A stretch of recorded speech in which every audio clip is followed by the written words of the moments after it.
Olá, meu nome é Ivo Castro, sou aluno do Profimate na Unilab. Estou aqui para apresentar a questão do curso de verão da disciplina MA11 com o professor Dr. Joserlan. E a questão que a gente vai ver agora é a questão de número 32 da nossa lista de exercícios. Questão 32, ela diz o seguinte: sejam A e B conjuntos finitos e não vazios, com respectivamente A e B elementos. Então a gente tem dois conjuntos, que são conjuntos finitos e conjuntos não vazios. Conjunto A, ele tem os elementos A, e o conjunto B, os elementos B. No item A, a gente tem que determinar qual a relação entre esses elementos A e B, desses dois conjuntos, para que exista alguma função objetiva do conjunto A em B. Nessa condição, quantas funções objetivas existem? E no item B, qual a relação entre A e B para que exista alguma função injetiva de A em B, entre esses dois conjuntos, nesta condição, quantas funções injetivas existem. Então, nós iremos ver aqui a nossa primeira situação, que é a situação do item A, para a gente ver essa relação de bijetividade, entre essas duas funções entre esses dois conjuntos, conjunto A e B, e quantas funções existem objetivas nessa relação. Então, a gente tem que, primeiramente, se uma função de A em B, para que ela seja bijetiva, ela tem que ser injetiva e sobrejetiva ao mesmo tempo. Então, toda função bijetiva, ela tanto é injetiva como ela é sobrejetiva. Uma função injetiva, a gente tem que cada elemento de A está associado a um único elemento de B, diferente de B. E uma função sobrejetiva, todo elemento do conjunto B estará associado a algum elemento do conjunto A. Então, para satisfazer essas duas condições, de injetiva e sobrejetiva, a gente tem que essas funções elas vão ter o mesmo número de elementos. Esse elemento A que faz parte do conjunto A e esse elemento B que faz parte do conjunto B. Então, a quantidade de elementos do conjunto A é a mesma quantidade de elementos de B. Então, a quantidade de A's que existe nesse conjunto A é igual à quantidade de B's que existe nesse conjunto B.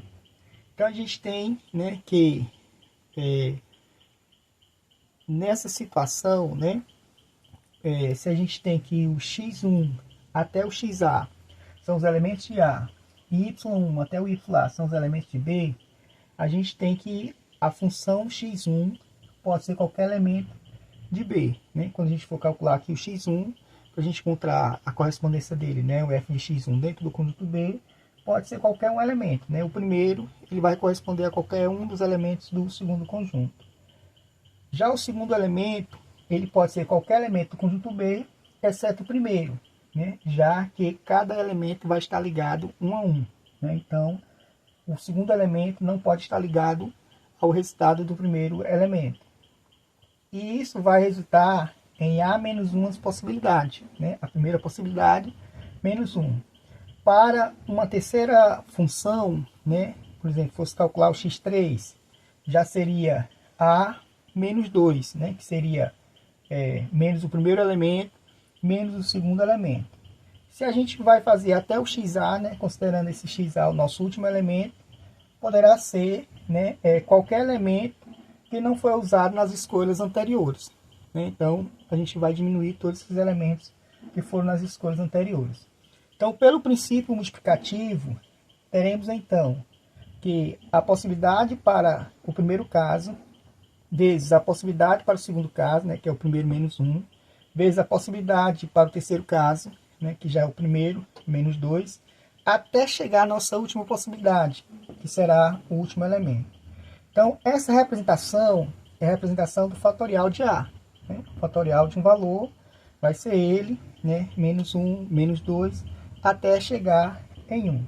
Então, a gente vai ter A fatorial, ou fatorial de A. Funções bijetivas de f de A em B possíveis para esse nosso primeiro caso.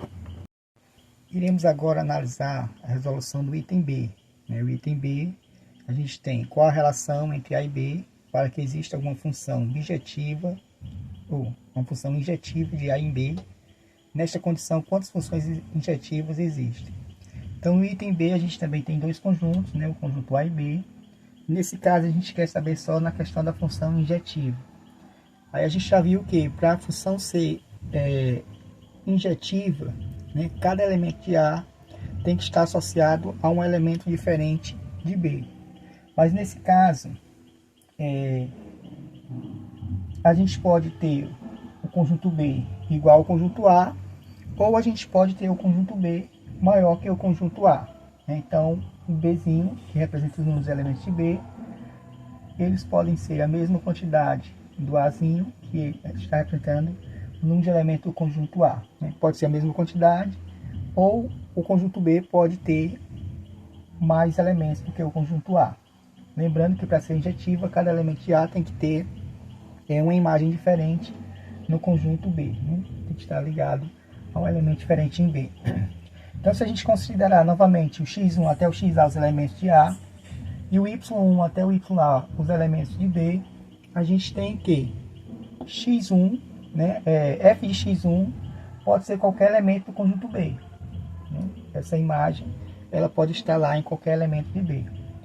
Assim, o f de x2 pode ser qualquer elemento de B, exceto o que foi ligado lá o primeiro, né? Já que cada elemento de A tem que estar ligado a um elemento diferente de B.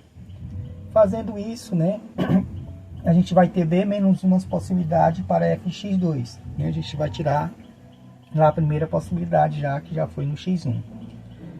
Fazendo até o xi, né, pode ser qualquer elemento de B, exceto os elementos anteriores. Resultando, nesse caso, B menos I mais 1. Se a gente fizer isso igual a A, temos que f de A é igual a B menos A mais 1.